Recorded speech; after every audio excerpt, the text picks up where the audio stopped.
Hey y'all, I'm Mayer Cunningham, the special education boss. If you've ever felt confused, overwhelmed, or just plain frustrated at the 504 IEP table, you are in the right place. Every week, I'm breaking down the rules, the rights, and the realities of special education so you can walk into meetings informed, empowered, and ready to make real change. And whether you're a parent, a teacher, an advocate, a school-based member, or somebody who's just trying to do right by a student, this podcast gives you straight talk, real answers, and tools that you can use immediately. I'm not here to play politics. I'm not here to play sides. I'm here to train people who sit at the table and teach you how to follow the law, ask the right questions, and protect the rights of students. So go ahead and hit subscribe, share this with a friend, and you know what? Meet me back here every single week. We're not just talking about change. We're making it. Because when you know better, you do better. And when we get it right for the child, we get it right for everybody.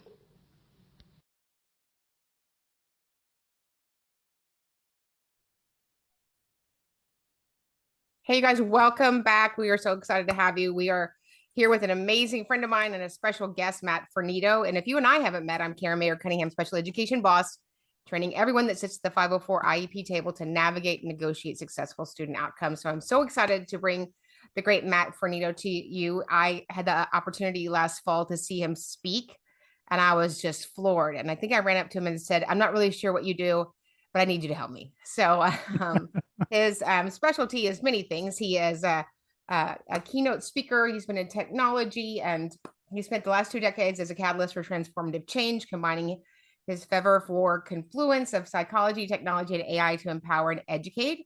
At the heart of his work is a relentless drive to unlock the AI potential within organizations and individuals alike.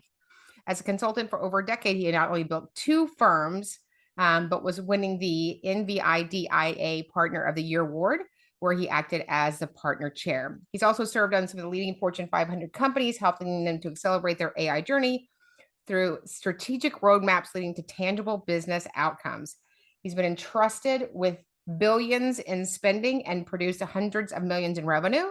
As an actor for nearly 3 decades and a keynote speaker for the last 10, Matt's going to combine his he's going to combine theory, practicality, and storytelling to engage tens of thousands of people and inspire them about the future potential of AI.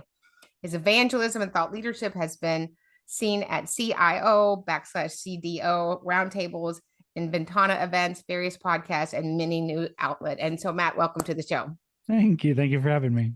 Yes. So did I traumatize you when I just ran up to you in November and I said, I need you to help me?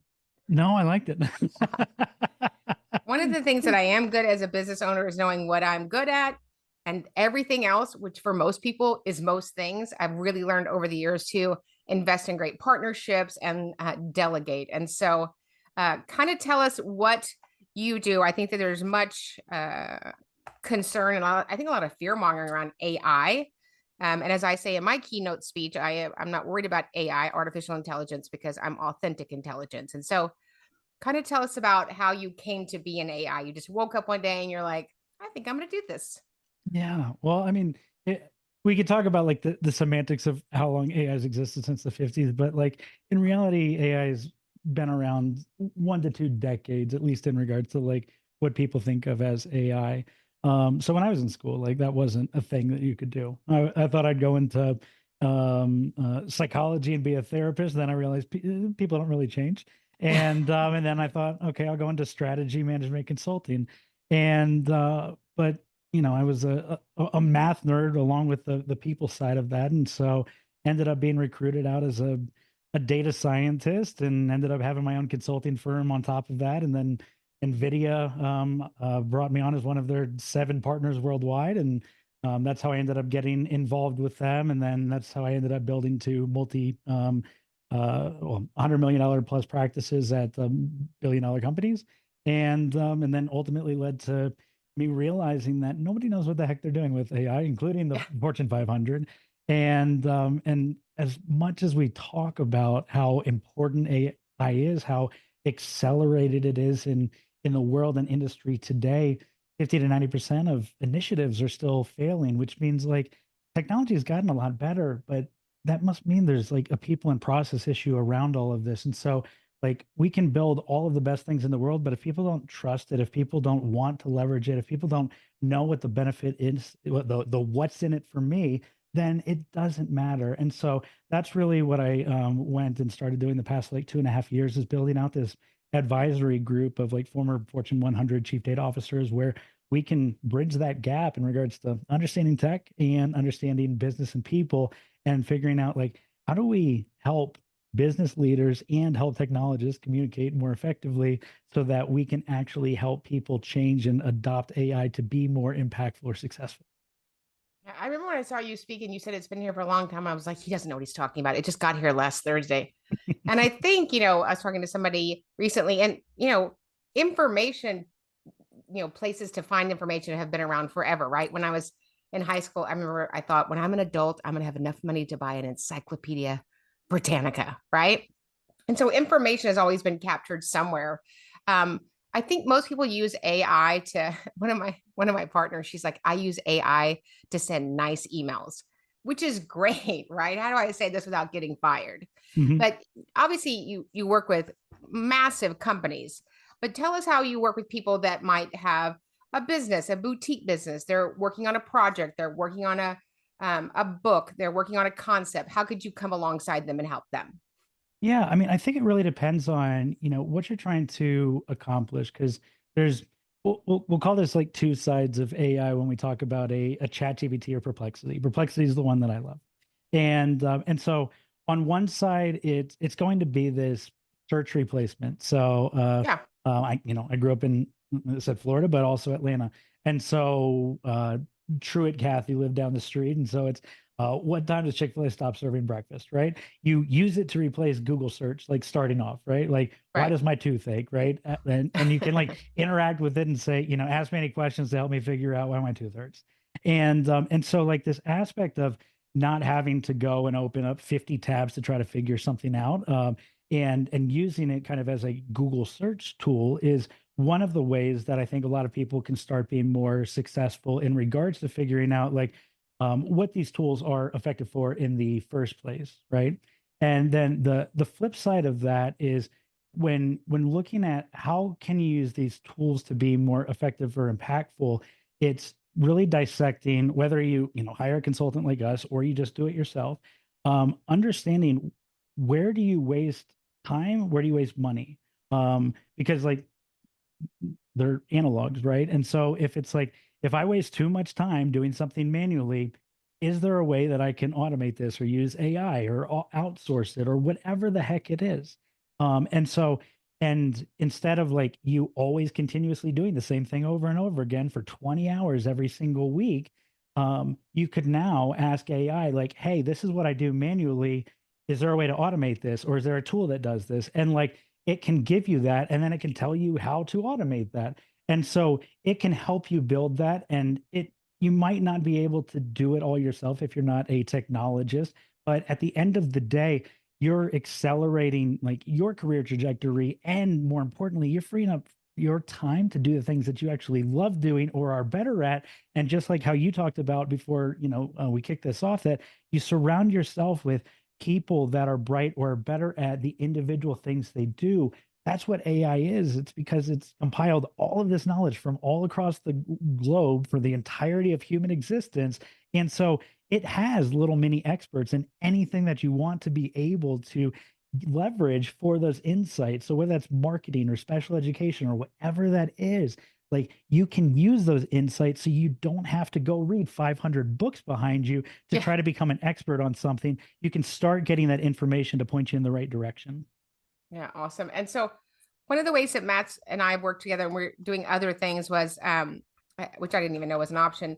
As some of you know, I have a book coming out in just a few minutes. It'll seem longer than a few minutes, but I've had this book for a while, and people have this phrase, which I'm sure I said it. It's not true. It's sort of like people say I have a book inside of me. I also might have said I had shredded abs inside of me, but I don't have that.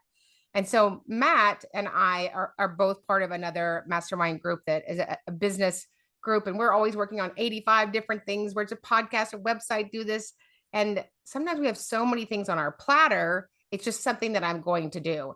And if I hadn't had Matt come alongside with his brilliance and his technology and his giftings, it wasn't just technology, I would have still had the book in me and on some documents and on a video and this webinar thing. And so kind of, without, giving away the secrets to the to the to the treasure chest, kind of tell, and I don't even remember, I was just so excited when I met you, what you do when somebody comes along, because we're in a series about publishing your work and your books and leaving your imprint, whether it's social media, whether it's video content, or a continuity product like a book, so that somebody else can take your giftings and have them. So you remind me, because when I get excited, I don't remember things. I was just like, I knew Matt could help me. So for those of us that are watching and have a book inside of us, which everybody probably does, kind of help me remember how that conversation went, or what the fancy words you used were, and how we got that product finished. Yeah. Well, so I think the reality is that everybody has a story inside of them, and it's there's so many people, my parents included, that are huge Apple fan children, right? And I wasn't, for the fact that like Apple wasn't inventive, right? Apple was a design recreator, and Steve Jobs was absolutely brilliant at it. But his Stanford 2012 commencement speech, one of the greatest things he said is that you can't connect the dots moving forward, only looking back. And so if you just assumed that you're going to do X, Y, and Z on your trajectory, you're going to study A, B, and C, and that's your life, and maybe you're one of the few lucky people who got to accomplish all that and didn't like get fired or reprimanded or whatever the heck it was, or have to change your career trajectory 10 times.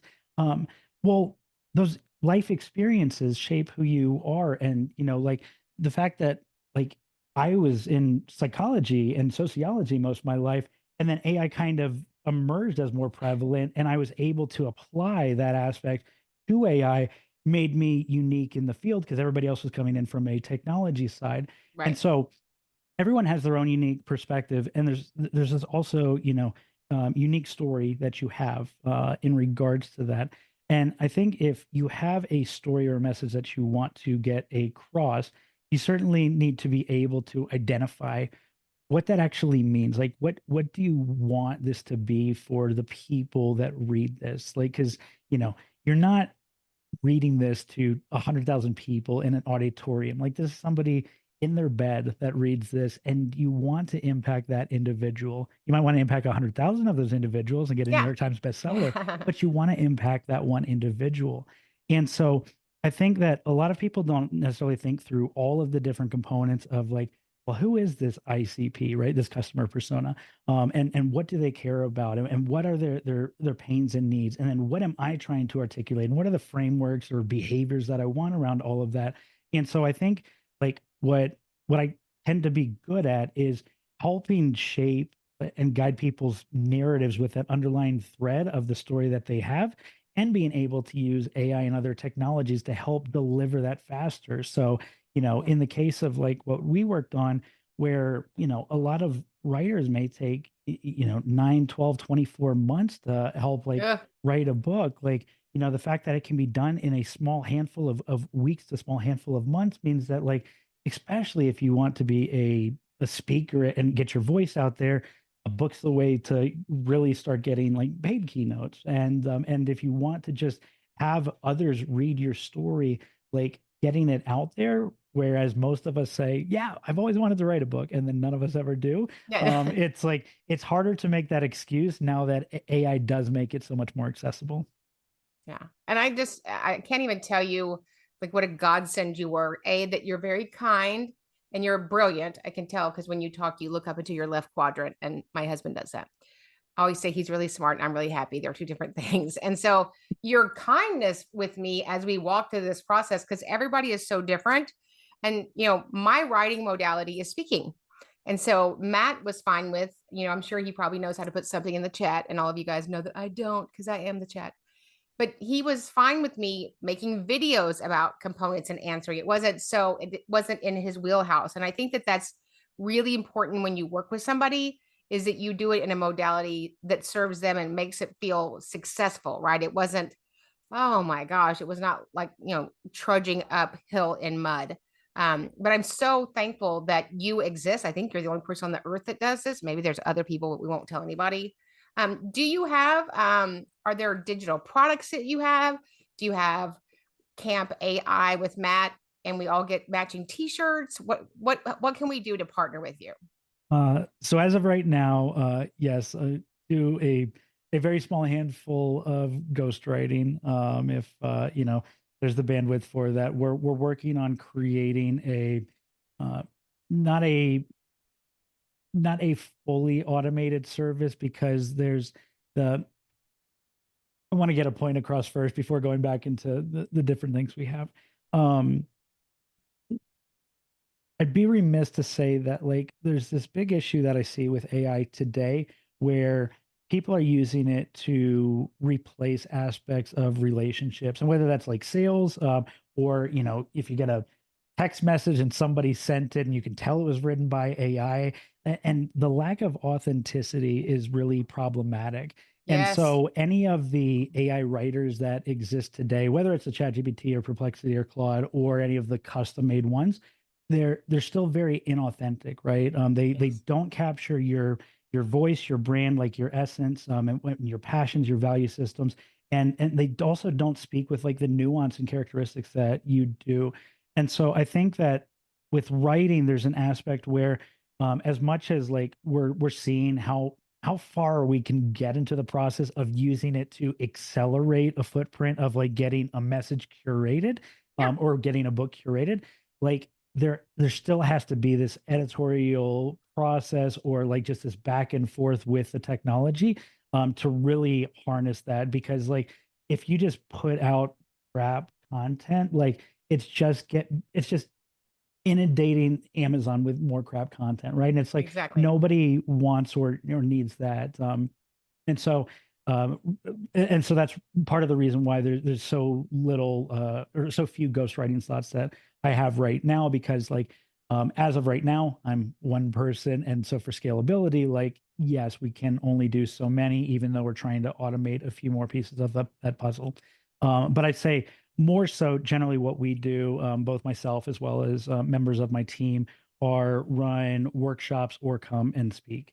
And so I believe strongly in this aspect of that AI is not this scary monster in the closet, Yeah, and it's not Terminator, and it's also not a big red easy button. It's like it's it's nowhere not. near as simple as people think, and it's also nowhere near as scary. It's like how people use and harness it can be for extreme good and extreme bad, and it's also I can also say like extremely dumb. It is a teenager or toddler half the time when you tell it to do things. I And know. Thank you for saying that. I was like, asked you a question. Answer me.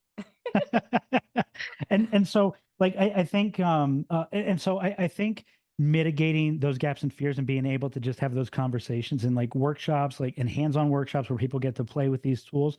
And so one of the ones that I do both as a keynote and workshop is 10 hours back, because who wouldn't want 10 hours back in a week, right? If you Yeah, can have 10 hours back every single week, like yeah, what would that mean for your life, right? Does that mean more work? Probably for us a little bit, but like more family time, or more creativity time, more right. hobbies, right?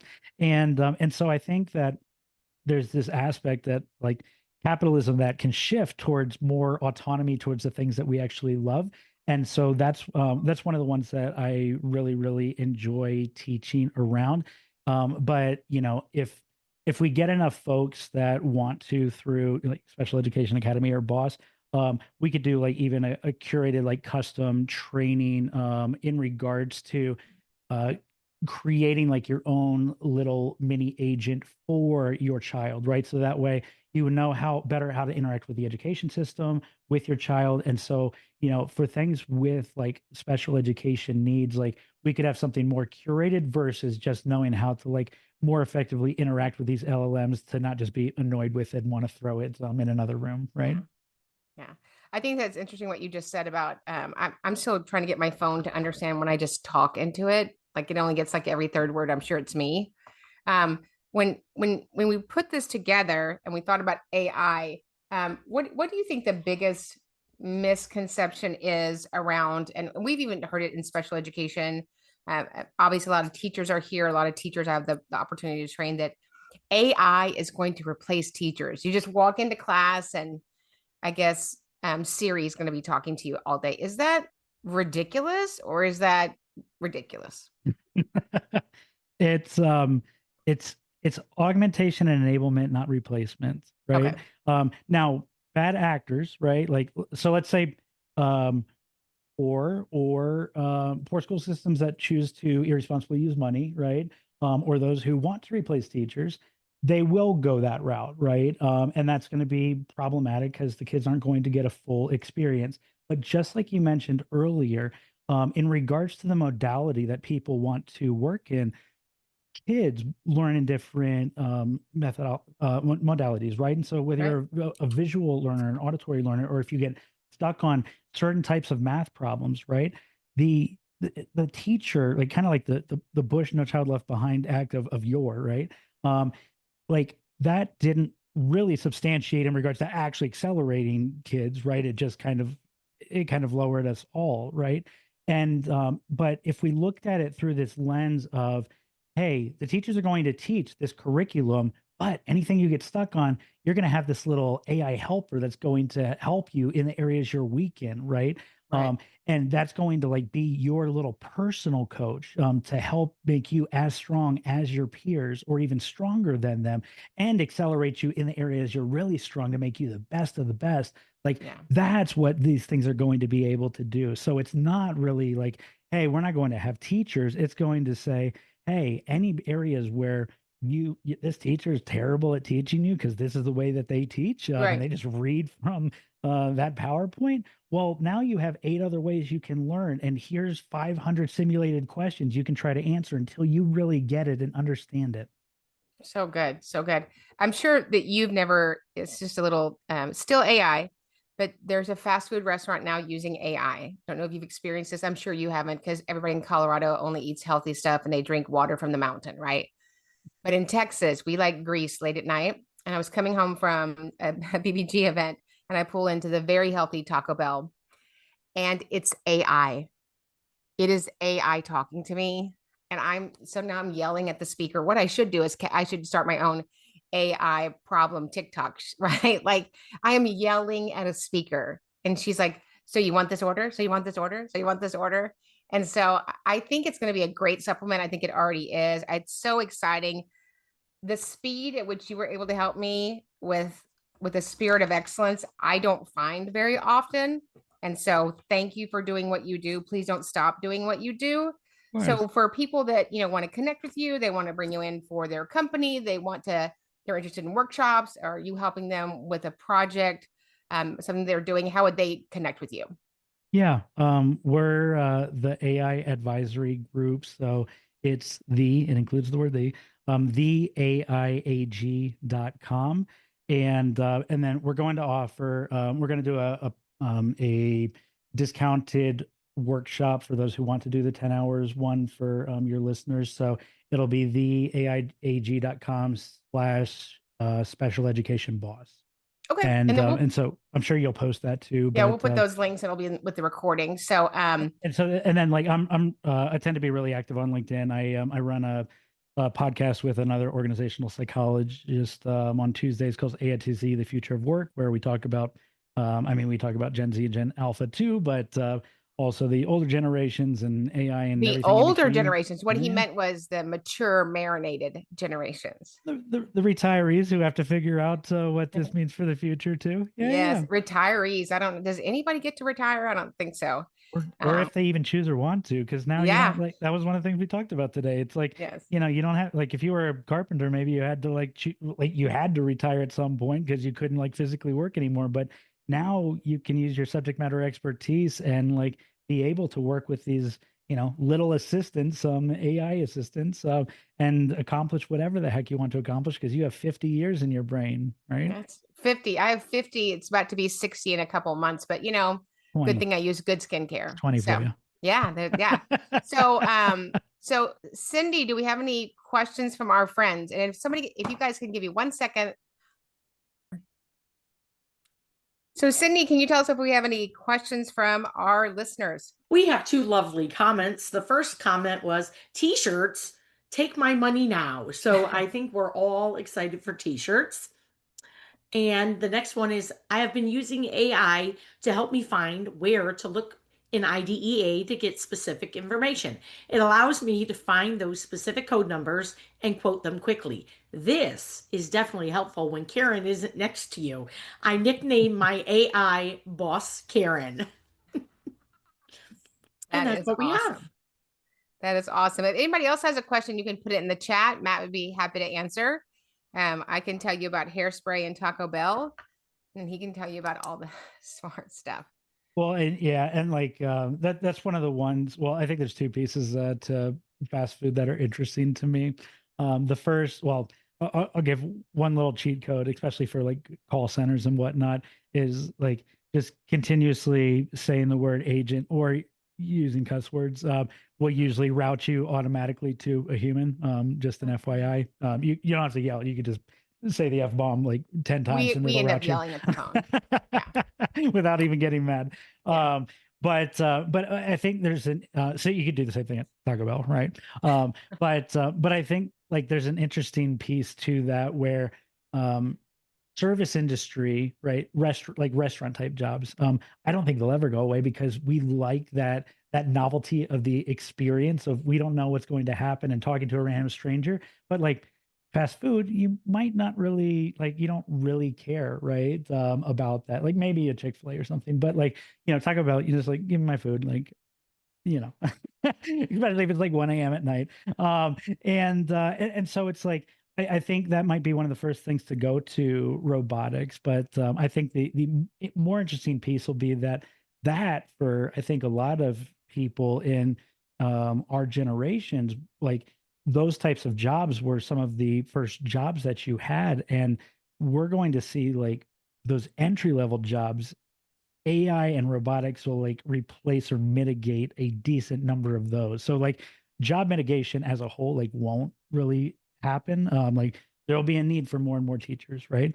But in Yeah. regards to like, do you need a fast food worker to hand you your food when a robot could do it? Not really, right?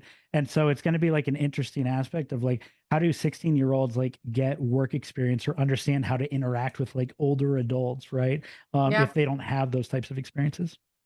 Absolutely. Yeah. And listen, when I need extra cheese, I need to speak to a Taco Bell agent. We'll get it. Here's a question. It says, I've seen apps advertised that would quote unquote make a movie. If you tell it what it is about, will you speak to that? Yeah, there's three softwares right now, Sora and Google just rebranded theirs a month and a half ago, and I forgot the new name. Those are the two most popular. Right now, they're only about 8 to 12, 15-second clips. And so in regards to like, if who do we want to go with? If George Clooney is your favorite actor and you want a full movie with George Clooney, like on the beach, you don't get it yet.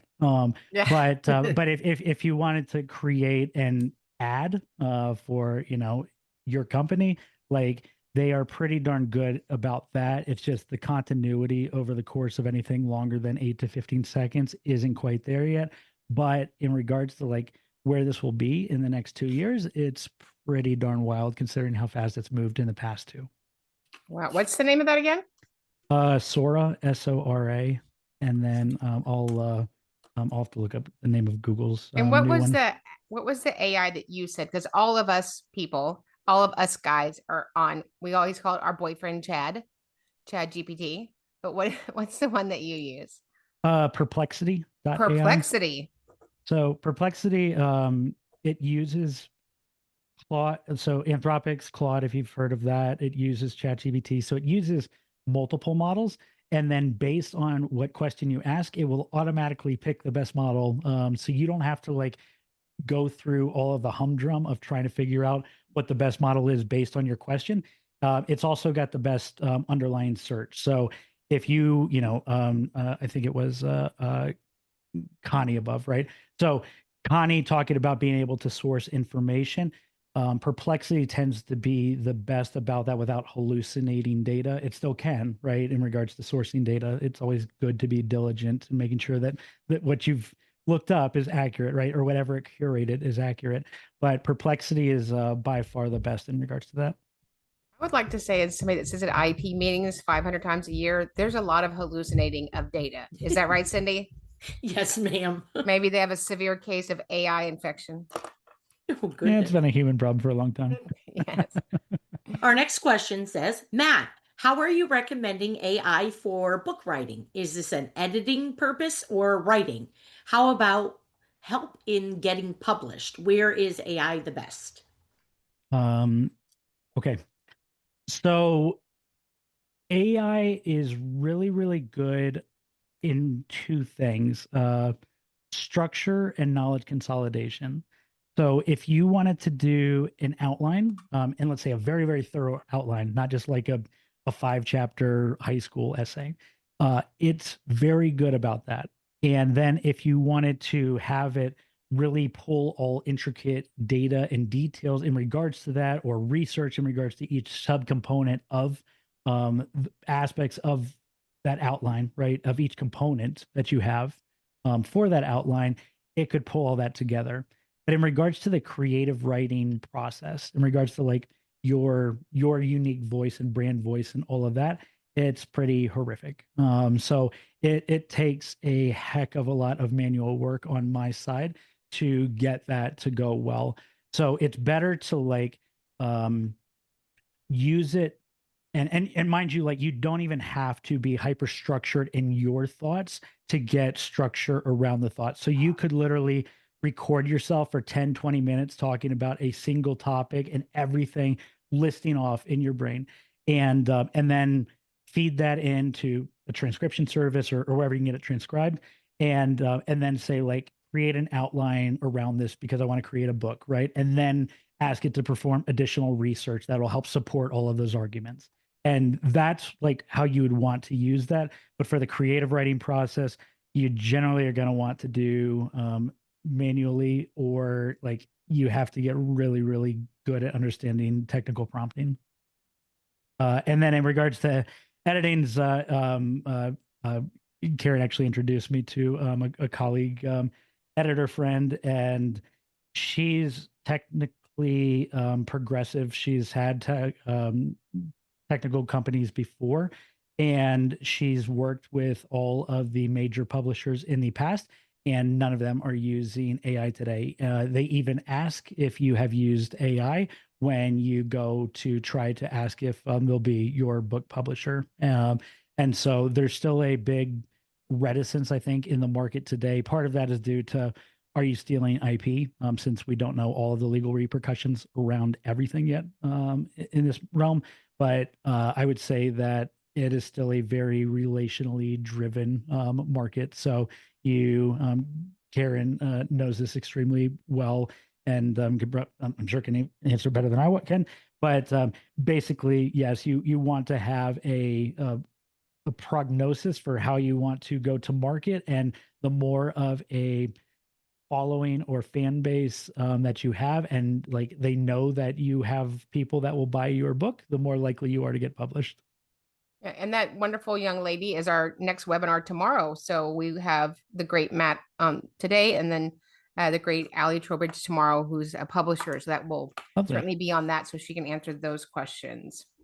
I do want to just jump in, even though it's off topic, but that's my middle name. Publishing is not selling the book, right? Publishers publish, right? And I think that people think, and I've been part of a compilation book and another book previously. I'm like, they will find my work. If you write it, they will come and buy it. Not true. It is not true, right? And so knowing the process, and even AI could help you with that. What are those steps to go from, I have a book, right? And how do I get it to the marketplace? I have people that just, I made a post about it. Oh, okay. Because if you're doing your work, which is so important, and you're sharing your story, you're sharing your passion, you're sharing your uniqueness, the problem that you solve, it doesn't do any good to be on a pallet in your garage. Nobody knows about how great your book is. And so It is a step process. It's a long process. But to do it right to completion is totally, totally, absolutely worth it. Our next question is, what's your favorite AI, Matt? Uh, Perplexity is my first, and I use it every day. I use it way more than Google search. I have it, this button on my phone, it literally just goes to voice automatically, right? For Perplexity. And my second favorite right off the bat would be, I need to get a deal with them. They're called Fixer AI, Fyxer. They so I hate email. I hate it. You can reach me any other way. I'll respond to it, but I do it in waves. And um, they did two things really well. One is that they classify email not based on how Google does it with like it's a promotion or an update, but they do it on like, do I need to respond to this? Is this an FYI meeting update? Right? It like psychologically, they automatically categorize it using AI.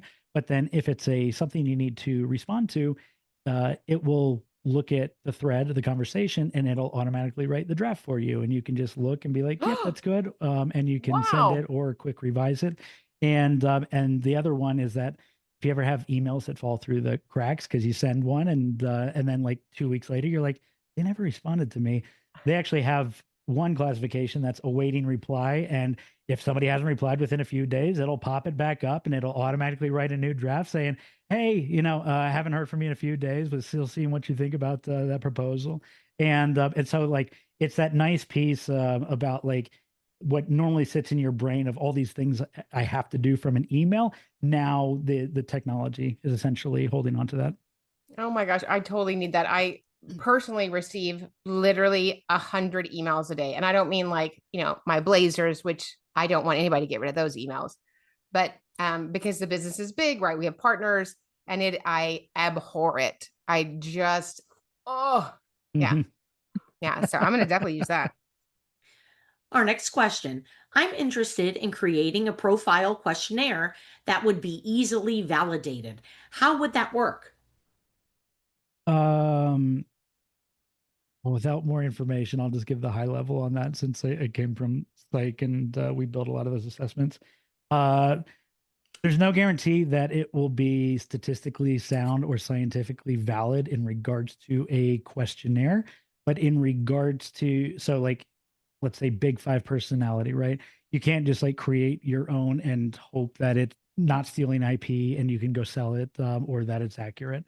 But if you wanted to create a questionnaire, like how well did you like this conversation today, right? And it asks, and then it curates like 10 different questions, right, in regards to like different aspects of how tonight went. Then yes, right, like it'll create a Likert scale, and you could easily create that. So it really depends on what you're trying to do to know, like, yes, if you need it for legally defensible reasons, don't do it. If you are just trying to do it for a variety of other reasons, like it's pretty good at creating surveys. Okay. What sites should we be using on a daily basis? Perplexity still. Okay. And then it really just depends on like what else like you do. What one thing I always recommend is that whether you use Perplexity or ChatGPT or any of them, is to look at like what your daily workload looks like or your day to day, and just describe that to it, and then ask like what tools it would recommend, because it's connected to the web, right? And it's already done that research for you. So if like you post on LinkedIn a lot, you could use Taplio. And if you don't necessarily care about authenticity, it'll also, like, outside of scheduling, it'll also automatically create your post for you, right? If you want to use like a AI PowerPoint creation, like Gamma's great for that. There's some that are working towards multimodality, meaning like it can do research and then make a phone call and schedule a reservation for you. One called GenSpark is working towards that, but it's not quite there yet. So yeah, but it's one of those things where we're still in the infancy stages of all of this on the AI front. So right now we kind of have these platforms, and they're just starting to be connected to how they can work with these different technologies. Okay. Would it work for storyboarding? Storyboarding. I am a writer and I have a couple finished products and a few in the works. Uh, yes-ish, right? So if you're talking about Um, writer storyboarding, very good. If you talk about visual storyboarding, like writing like a 30-minute film, and wanting the visual storyboards, it's not quite there yet, but because you have, that's again gets to multimodality since you need image. And Mid Journey, if you haven't played with it, is phenomenally fun. MID Journey, and so they just tend not to be consistent yet across images. There's ways to finagle it, but that's the biggest issue in regards to things like storyboarding is consistency. Can you transfer your chat GPT info into perplexity? Not directly, but they work in similar ways where, whatever, you should always basically have a knowledge agent that's specialized. So let's say it's your health agent. And so you give it your instruction sets for what instructions it should follow. So maybe it's like you're an expert cardiologist, right? And then upload any documents, like, so it's knowledge into that. And so that's how ChatGPT also works in regards to creating agents. Perplexity calls them libraries. But in regards to like just pure converting everything over, you can export everything from ChatGPT, but there's no way to directly import that into Perplexity, and you really wouldn't necessarily want to. Thank you. There was a request to post the link for tomorrow's session. Yeah, so you can just go to any of my pages and the links there. You can shoot us an email at advocate@specialeducationacademy.com and we'll get you that. So this isn't about AI and special education. It's about how to publish a book. No, I mean, we just, we're talking about a lot of things. Somebody had asked about publishing. So I was just, rabbit trailing on that answer. Okay. In special ed, we are swamped with email. What was the AI for email again? Fixer, FYXER.ai. Can you use that on your first husband? Yeah, I should get like Fixer? I should get a referral code. You should. But yeah, no, I mean they're pretty good. They're the best that I've worked with so far. So yeah, at least in regards to the technology. So it definitely saves me a few hours and definitely a ton of sanity. That's spectacular. Well, those were our questions. Matt, thank you for coming on. You are a brilliant genius. And maybe someday you can come back on and tell us a story about what happened in the kitchen the day that you hit your head. That was such an amazing story, such a great keynote. So thank you for being on. So if anybody wants to get a hold of Matt Fornito, just reach out to me at advocate@specialeducationacademy.com. Thanks you guys for being here and supporting us and this channel. Always share it. The more people that know, the more we can do better. So remember, when we get it right for the child, we get it right for everybody. And we'll see you guys in the next training. Hit subscribe, share this with a friend, and you know what? Meet me back here every single week. We're not just talking about change, we're making it. Because when you know better, you do better. And when we get it right for the child, we get it right for everybody.